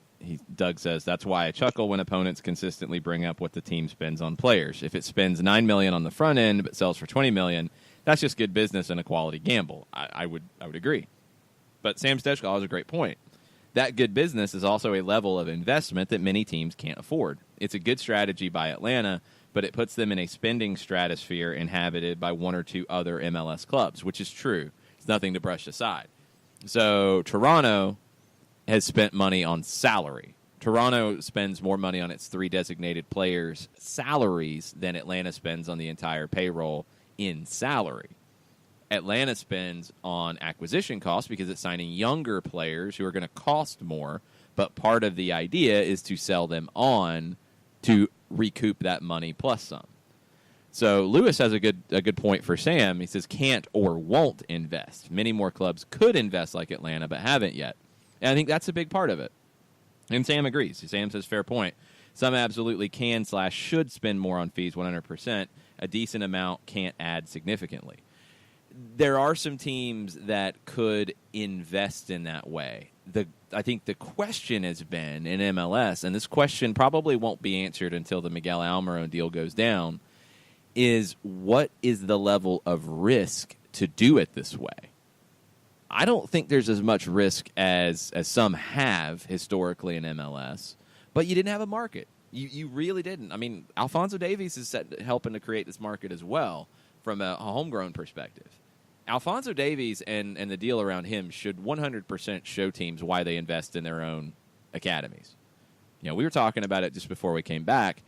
There is zero reason in any market in Major League Soccer why a properly run academy with proper management and the right coaches who are developing talent, there is no reason why any market in this country can't have an academy that is turning out professional players. There's nothing in the water in Vancouver that created Alphonso Davies. There's nothing, no special sauce at Chick-fil-A, although it's pretty special, that is creating an Andrew Carlton and George Bello and Chris Goslin and the rest. There's nothing about the market that's doing it. Vancouver invested in their academy, and you get an Alphonso Davies. He might be a generational talent that just happened to show up, because that does happen. But his development was nurtured and brought along to a point that you could recoup a lot of money on his transfer. Atlanta United will potentially have that opportunity on an Andrew Carlton, on a George Bello, on more. That's part of this. So that's a lesser investment that teams have to be persuaded to see, yeah, I can recoup on this, and it's worth it. Now, the transfer fee investment, it's a bigger investment. I think Sam is 100% correct in saying that not every team can say, you know what, we're going to go spend $8-9 million on a Miguel Almiron with the thought that if we do everything right, that he'll be worth $20 to $30 million in a couple of years. Not every team can afford that risk. 100%. I think there are some who can afford it, but think the risk is too great, so they don't spend that money. Miguel Almiron's eventual transfer will hopefully open that up a little bit. And I think what could also open it up is watch out in Houston. If Houston is able to bring in Albert Ellis, Romel Kyoto for, far less acquisition costs, but players who might go to Europe, and if you bring them in for $1 million, maybe $2 million, and you sell them for 5-6, that's a great return on an investment as well. And for teams that maybe don't have as much scratch, don't want to invest the bigger money, they can do it that way. There are ways to bring players into Major League Soccer and develop them and sell them on and make money. That's what the rest of the world does. There are different ways to do it. There are different barriers to entry in that business. I think there are too many clubs in the league who don't even consider that a business, period. They don't even think that way. And that affects their ability to make money. Let's talk about what Joey Saputo said. And I think Joey Saputo is one who gets it. I think there's probably more posturing based around what he said a few weeks ago. But Montreal Impact right now, they're losing around $8, $9, $10 million a year. Okay, Joey Saputo can afford that, first off. Otherwise, he wouldn't be doing what he's doing. He also owns Bologna in Italy, so he knows the business. Balu Tabla, they made money on that deal. They develop more talent and sell it on, they're going to make more money and cut those numbers down. If you go and buy a young South American player and sell them on, a la Miguel Almiron, you can make that up in one season. That $10 million loss that you might have had in 2017 might look completely different in 2018 with one major transfer. So that's the margins we're talking about. It's not easy to say that every club should do what Atlanta does. I agree with Sam. I don't think every club can do what Atlanta United has done. But there are clubs who can invest more in their own ways to develop talent that can be an asset to improve the bottom line of your club. And MLS has to start thinking that way more in terms of revenue, because it is an untapped revenue stream for this league. And the league's doing fine. The league's not going anywhere. Teams aren't going anywhere. Don't worry about that. But the league can be doing so much better if it starts to open up its line of thinking a little bit more and get used to the fact that signing a guy young from South America or Central America or anywhere else in the world and developing them and then selling them on in a couple of years, MLS can be part of that world. And MLS can make money doing that. It's a very smart way to run the club and run your business. Last question for this segment. I think this one's fitting for the end of a segment. Comes from Austin at Bringing to Beef. Has the SDH crew's lives changed much since the beginning of the podcast? Did you guys ever believe in your wildest dreams that Atlanta United would be where it's at today when you guys first started the show? Hashtag Wildpass Wednesday. Nope. No, actually, let me rephrase. I thought it would be where it is today, but I thought it would be like 5-10 years down the road. I didn't think it would be this fast. The whole thing has just blown me away in terms of Atlanta becoming Soccer City USA and embracing it and doing it differently. I think that's the thing that I love the most about it is There's no other city in the United States that has the same soccer culture, has the same soccer conversation, the way it's presented, the way it's, talked about in terms of media. There's nobody else in the States that has it.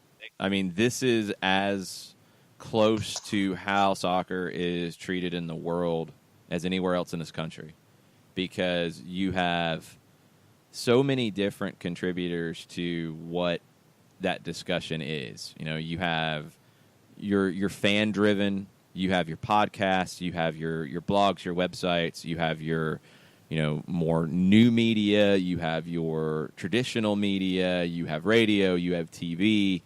You're across the board, and it's part of the discussion. It's not in its own bubble. It's not in its own little world separate from the rest of the sporting culture in that city. As great as Seattle and Portland and the rest are, I feel like soccer is put off to the side, and soccer fans are in their own little club talking about it. Here, I think if that's what you want, if that's how you want to consume soccer, you can. You can completely live in the Atlanta United bubble and ignore the Falcons, the Hawks, the Braves, college football, all of it. If that's the way you want to do it, you can. But if you want soccer as part of that mainstream discussion, it is. That's what's unique. I can't think of any other market in the country that you drive down the street in a neighborhood with bars, restaurants, what have you, and you're going to see multiple flags, bumper stickers, car magnets, all over. I see more Atlanta United stuff than any other team in Atlanta. It's just there. So I guess in my wildest dreams I thought it could happen, but I didn't think it would happen this fast. I just wouldn't have guessed it. I mean, has my life changed? Yeah, I mean, I never would have thought that. But, I mean, no, it's not like that. I mean, I wouldn't have been talking on the radio about soccer if all this hadn't taken off the way it did, no. But, am I living a completely different life than I would have? No, not really. I was going to be involved in soccer regardless. Trust me, when you're a development director of a nonprofit that is rapidly growing, it's pretty hectic too.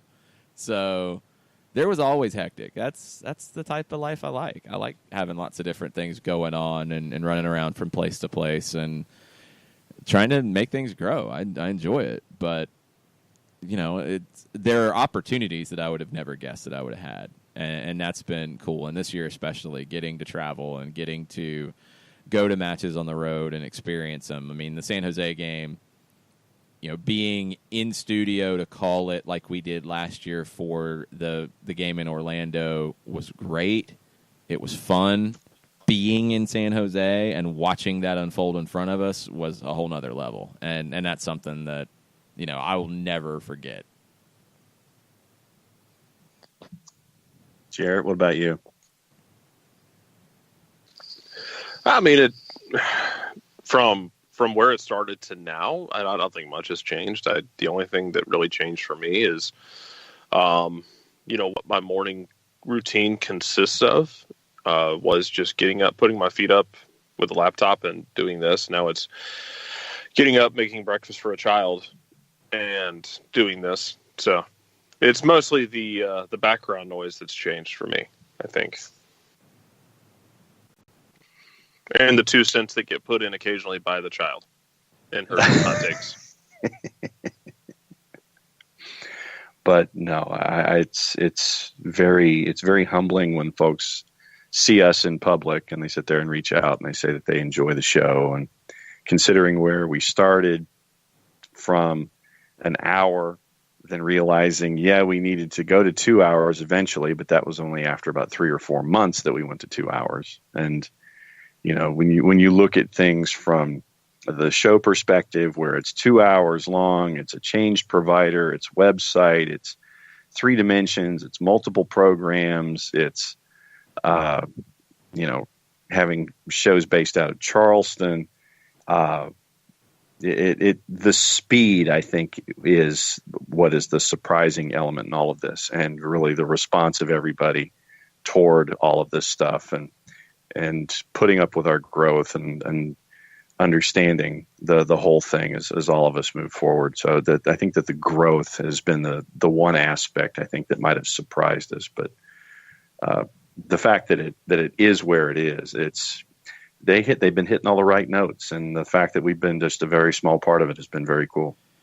Yeah, something I want to touch on before we go to break. MLS Soccer has an article written by Tom Bogert about some of the comments Darren had yesterday on 92.9 The Game. And the last one is incredibly important. He says, at Atlanta United, the sort of club we want to be, that world-class club that's at the forefront of the soccer world. So we're going to lose people from time to time because of that.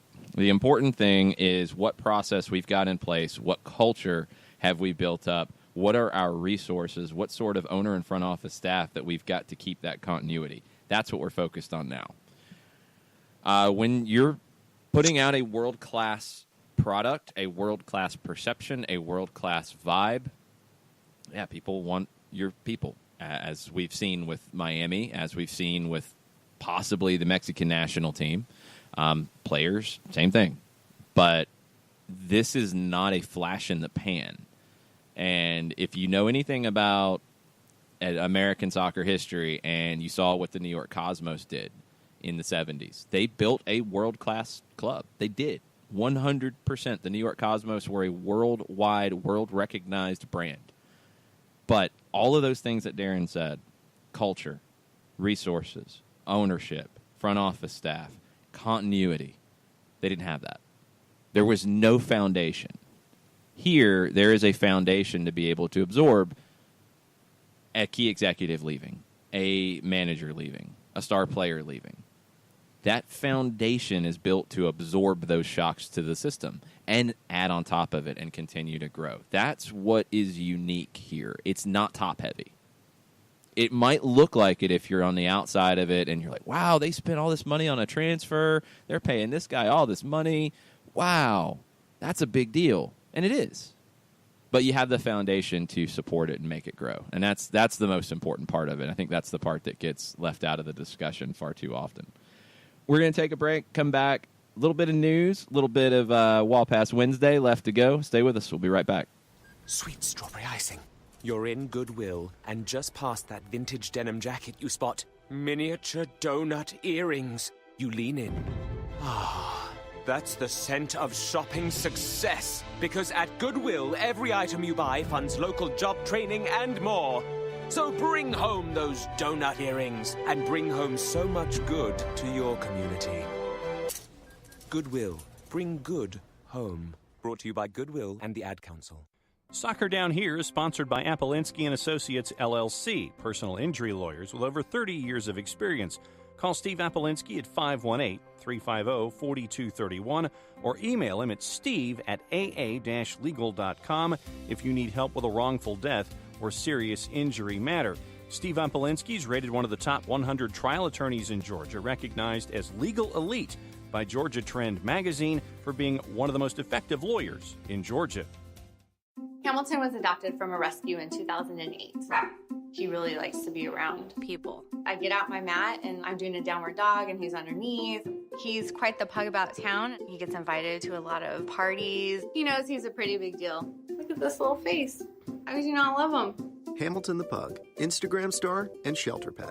Amazing adoption stories start in shelters. Visit theshelterpetproject.org to find a pet near you. Brought to you by Maddie's Fund, the Humane Society of the United States, and the Ad Council. As a business owner, you know that every year brings new challenges and opportunities. The success of your business demands expertise and focus. And Country Financial can help you keep that focus by helping ensure you have the right insurance protection in place to meet your goals. Jason Wright can help you create a customized insurance plan that has coverages designed just for your business. Give Jason a call at 678-568-6871 or reach him on Facebook at Jason Wright Agency. Coverages vary by state. Policies issued by Country Mutual Insurance Company, Bloomington, Illinois.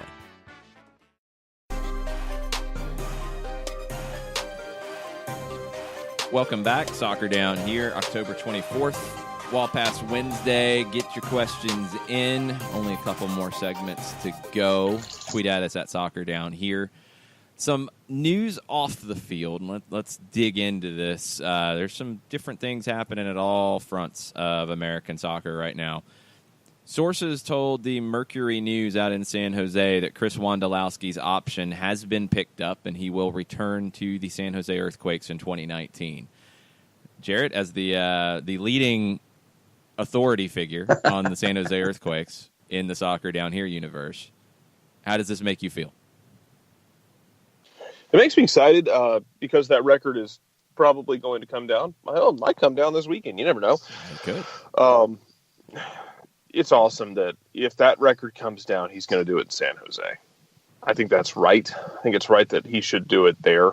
And it'd be cool if things kind of, I don't know, don't suck next year in San Jose. And he's there to be a part of the not sucking part after seeing this, as he gestures wildly. Yeah, I don't think things will suck. I think Matias Almeida will have them much more competitive. I think people saying that they're a title contender or a deep playoff run, that's asking a lot because this roster's got some issues. But I think Almeida will make them a more compelling team in 2019 for sure. And it's good to see Chris Wondolowski should be a part of that because it just wouldn't have felt right if he had broken the record somewhere else. It wouldn't have looked right.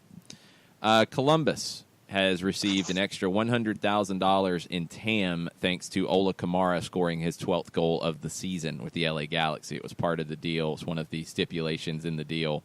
$100,000 in TAM is nothing to be too upset about. That could be very valuable for Columbus next season. Philadelphia's got some issues with their field. Talon Energy Stadium didn't look that great on Sunday. You saw some kind of bare spots around the goals.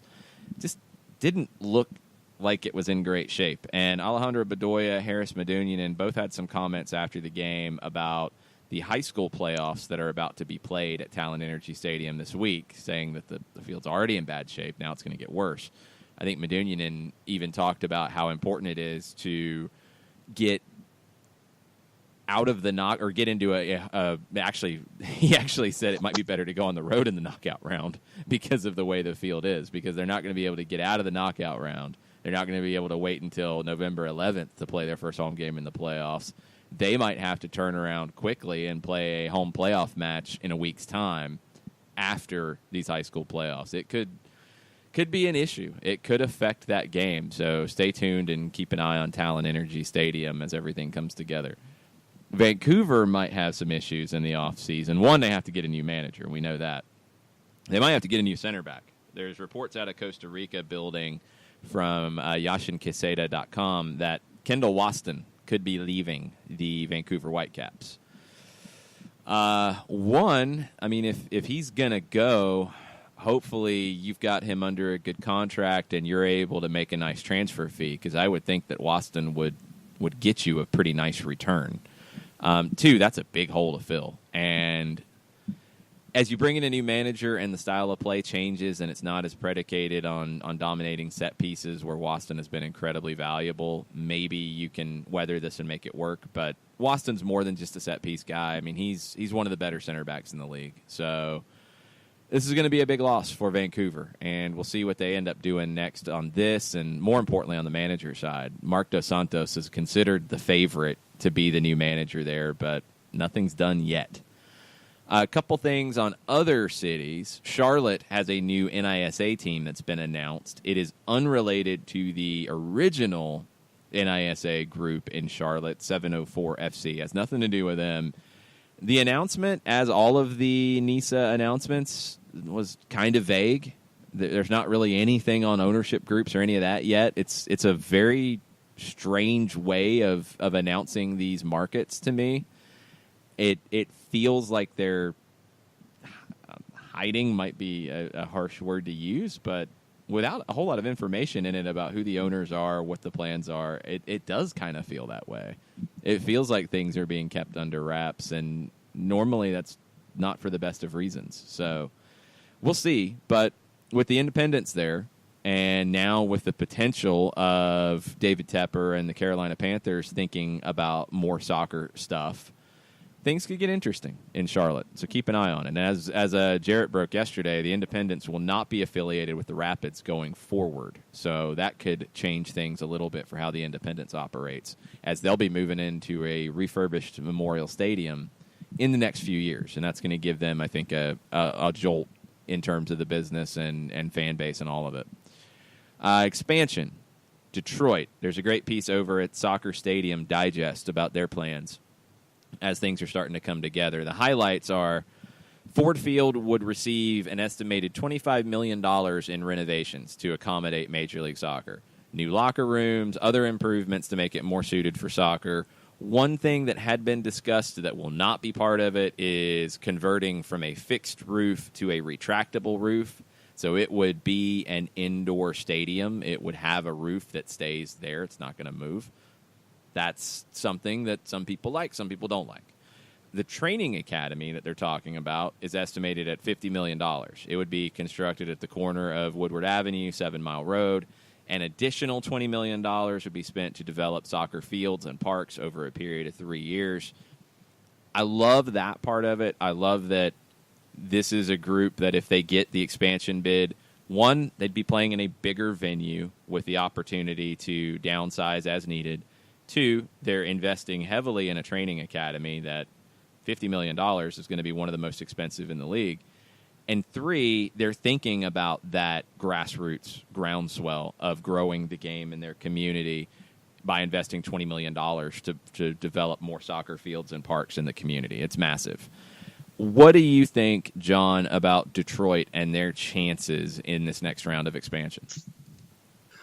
I've always thought that they were toward the front of the line until I saw what David Tepper wanted to do with Charlotte. And so I think that you see a bit of an increased pace when it comes to trying to sit there and show MLS, see, we're doing this, see, look.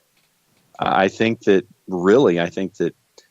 Charlotte and David Tepper coming to the fore has pretty much punched the accelerator for anybody who wants to be considered as a part of the group. So I would put Detroit toward the front of the line, but obviously with Charlotte, for me, it's everybody's getting really serious really fast, and Detroit wants to be at the front of the line by doing things like what we saw the other day.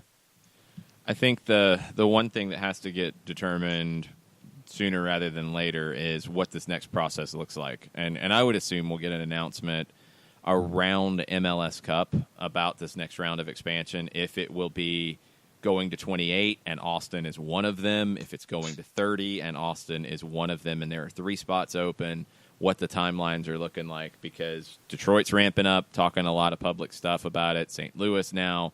Charlotte is kind of testing the waters. They're sticking their toe into the lake to see what happens.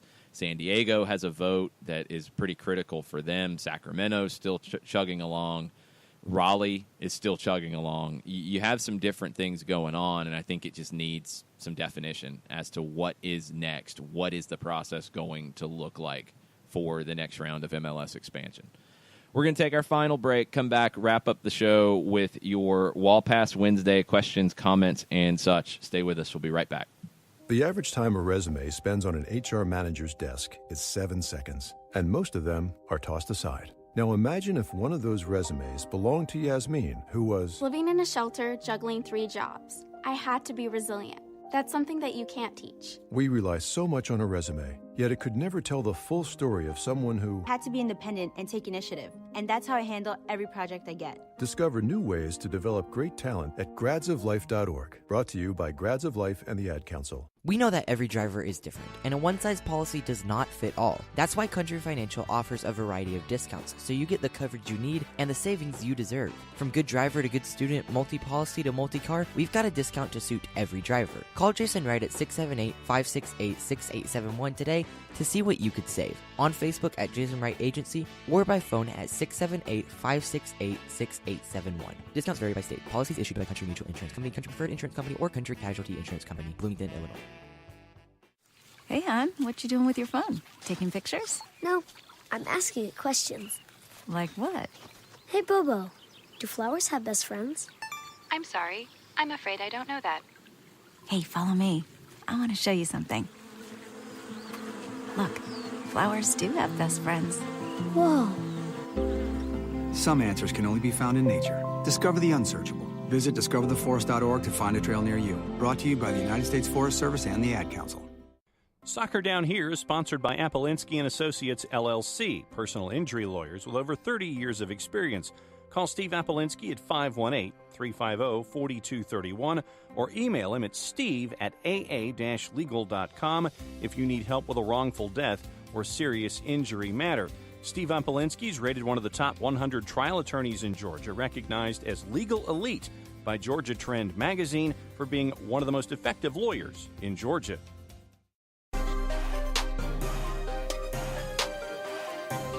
Final segment, Wall Pass Wednesday, Soccer Down Here. Jason Longshore, John Nelson, Jarrett Smith with you this morning. John, what do we have in the Wall Pass Wednesday queue to see us out? ATL UTD fan number 1. Do we know if the team's flying up early or the day before like they did for Red Bulls? I do hope they arrive in Toronto early and have time to relax. To me, this matters, especially since the weather won't be great. I think they are flying up Saturday. I don't think they're going up too much earlier than normal, but I don't know that for sure. I don't know how much of a difference it makes, to be honest. I think you could also say that the comfort level of being at home as much as possible helps. I wonder how travel in the playoffs might be a little bit different. But for this one, I think they probably want to keep it, in a normal week where it's train. It's generally they like to train the morning that they travel, and then get that last training session in Atlanta, and then get to town, get settled, have your dinner, and get ready for the match. So it's worked really well this season. I mean, they're the best team in MLS history on the road, at least in the modern history, without the shootout. So it's been effective. I'm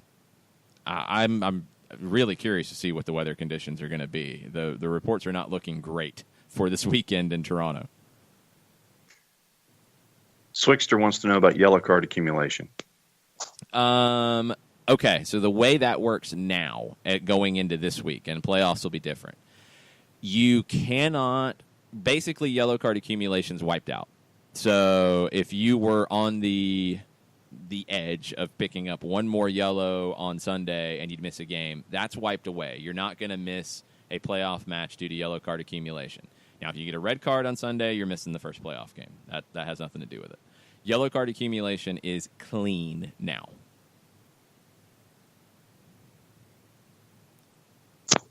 Shiva wants to know, what's up, Shiva? She wants to know why you think a player like PT will come to MLS and not go straight to Europe. One, he doesn't have an EU passport, which limits his possibilities in Europe. That's something that's been discussed a little bit in the media in Argentina. Two, the biggest reason is nobody's come in to pay the release clause. I mean, it's easy to say, like, why won't a player go to Europe because they're good? If a European club doesn't come in with the right offer, in this case, just the release clause, he's not going to go. So I think it's really down to that passport issue, to be honest. I think PT is in that type of level where, is he a great player? Yeah, absolutely. If he had an EU passport, I think he'd be with a European club already. The fact that he doesn't, is he that good of a player to take a foreign spot in Europe, which are extremely limited and definitely prioritized for your top guys? It's tougher. It's a tougher decision to make. And I think what you're starting to see more of, too, is MLS is finding that sweet spot in guys who are valued, or let's rephrase, at least Atlanta United is starting to find that sweet spot for guys who are valued in that $10 to $20 million kind of range on a transfer, that you can bring in and have an impact here and potentially expose them to a wider audience and show that, yes, they could handle the European game. If clubs have questions about Tata Martinez, about what he's done in Argentina, and he comes to MLS and does very, very well, that might change some of those questions about a passport and is he worth it and this and that. It's also going to get away from that release clause. then you're going to be negotiating. Maybe it's a $20 million transfer as opposed to a $15 million release clause and then talking about personal terms. I think you can't look at it as, oh, well, he's not that good if he's not going to go to Europe. I don't think there's a ton of European clubs who are going to be spending that type of money on South American players and MLS players. I think it's a smaller number, and sometimes in that smaller number of clubs, it's just not the right fit. We're going to see what happens with Miguel, but it sounds like Tata Martinez is coming here, one, just because he wants to come to Atlanta, which is great, and it shows what Atlanta United's built. And two, I think showcasing himself is part of that, where he's kind of hit the wall for what he can do in River Plate. He's shown everything he can show there. He's been to Copa Libertadores. He's been in league play. There's nothing new to show that, hey, I have an extra dimension. Hey, I can do this. You come here in a different style and show it, okay, that might get a club a little more willing to do some business. So from a player perspective, I think it shows the value of Major League Soccer, and I think it shows that perception has definitely grown over the last few years. Chris Burns at Impact Local in the number 1. That's Soccer Down Here. With the MLS franchise model / one owner's entity model, can all owners see/understand the deals that each team makes, like Barco, Escobar, etc.? #WellPassWednesday.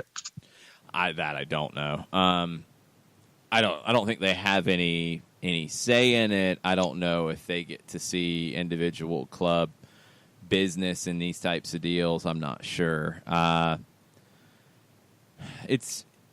don't think so, because I think then you're getting into some competitive issues about seeing them. Like, you're not going to see it before it happens. Would you be able to see the terms after things are done?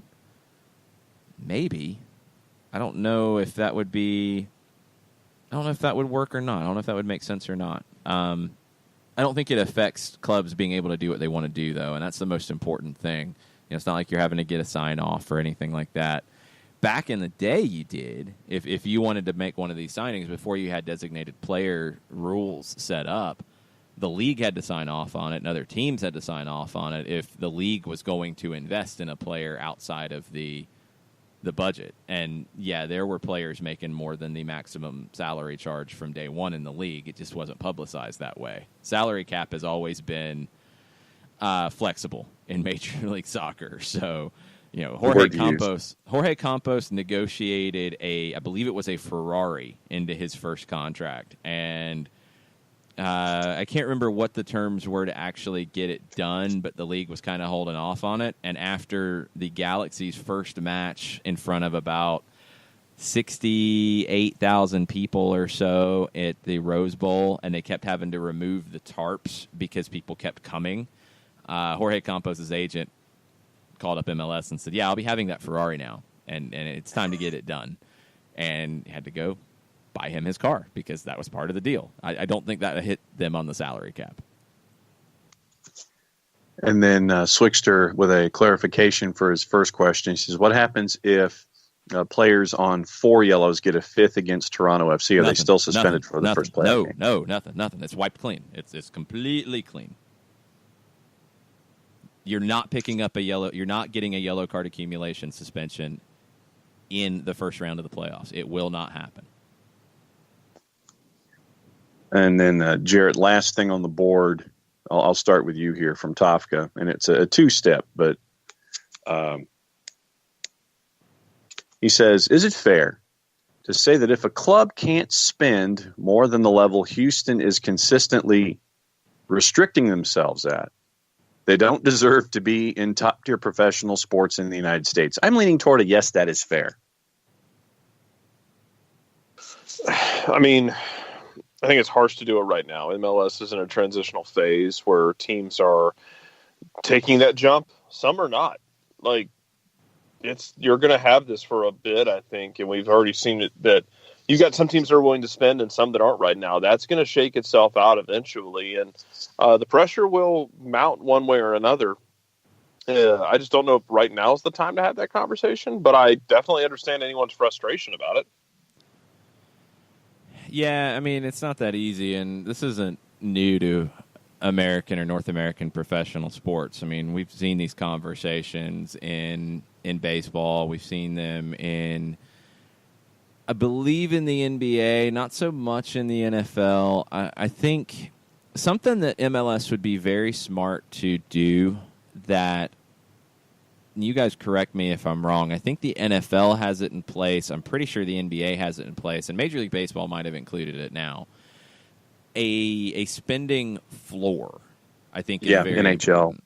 NHL, and that was another one, that's had some wide disparity with owners that, obviously, Atlanta Spirit, that did not want to spend any money. Arizona, Atlanta Spirit. Well, does Arizona even have an owner now? Yeah, they do, and once again, they're still spending close to the floor levels. But yeah, Atlanta Spirit. But there's a floor. But that's the thing, is in the past there wasn't a floor, so you could just be total cheapskate and not spend. I think MLS would be really smart in creating some spending floors, and whether that is strictly on salary cap, you have to spend a certain percentage of it, whether there are numbers on overall investment, and that's going to be a little trickier to do, but I think it's really important. You want teams to invest in academy, in development, in infrastructure, all those things. So I'd love to see spending floors created, and that would maybe, you want to make them reasonable. You don't want to make it, the spending floor is what Atlanta United spent, because not everybody can do that. The spending floor needs to be a little bit higher than what some teams are spending, though. Agreed. And as I said earlier, there's nothing in the water preventing teams from investing in their academy, developing players that can then be sold on for money. There is nothing preventing that. And the only thing that is bad decisions and incompetence. And that's your own problem. So if you don't want to go spend $15 million on a transfer fee, that's completely fine. There are clubs that can find success not spending that. Well, then spend $2-3 million on your academy and do it correctly and develop assets. It's not rocket science. And on that, we're caught up. All right. Well, that's going to do it for today. Thanks to everybody for listening. Much appreciated. Thanks to everybody who came out last night for Stoppage Time Live. It was a blast. We will be at Fido Irish Pub in Buckhead every Tuesday from 7 to 8 live on the stream. We'll hang out a little bit afterwards. We'll do some Q&As and stuff. We'll have some giveaways. Had some cool prizes last night. We'll have more cool prizes as we go. Thanks to everybody for listening to SDH and downloading the app. The numbers have been very, very good. Much appreciated. Mucha plata, y'all. Mucha plata, y'all. Mucha plata, y'all.